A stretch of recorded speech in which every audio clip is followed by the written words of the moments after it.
It's not a fun thing really to be a young man right now. Like, there's a lot of criticism and there's a lot of isolation. There are still a huge number of issues that we still need to tackle for women and girls. And there are a growing number of issues where we have to pay more attention now to boys and men. And we have to do both those things at once. My experience in school, I got in trouble a lot. Went to the principal's office quite a bit. I felt very alone, and I just felt no one understood me.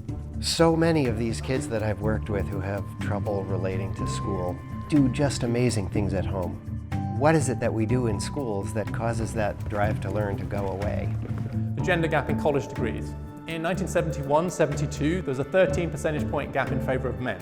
The catch-up was rapid. So there's now a bigger than Title IX level gender gaps in higher education now, but reversed.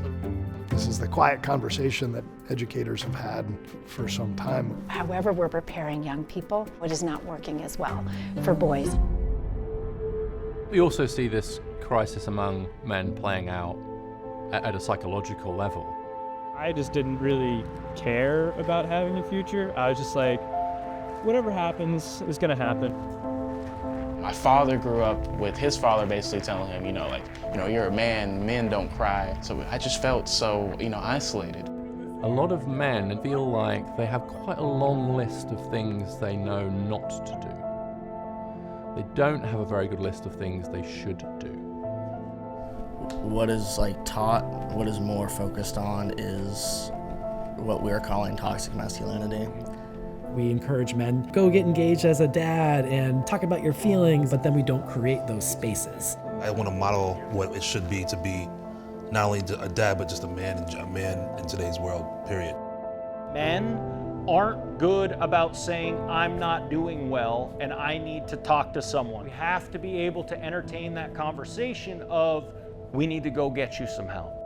I think sometimes things happen and they just continue to happen. And you don't sort of stop and say, oh, here's this trend, we can do something about it. Nice job, Dusty. Yeah. Before you get frustrated, remember how much better you've gotten already, Hey, no, I gotta work on my firm handshake, bro. Woo! All right, literally just put your flag in the United States. If we don't want young men and boys to feel like the only people talking about the issues that are affecting them for real are those who are perhaps on the more reactionary side, whether it's left or right, but more reactionary, then it's up to us. That is our failing, not theirs. Asking the question, what can you do tomorrow, is really important. It's not going to be one thing, it's going to be hundreds of things.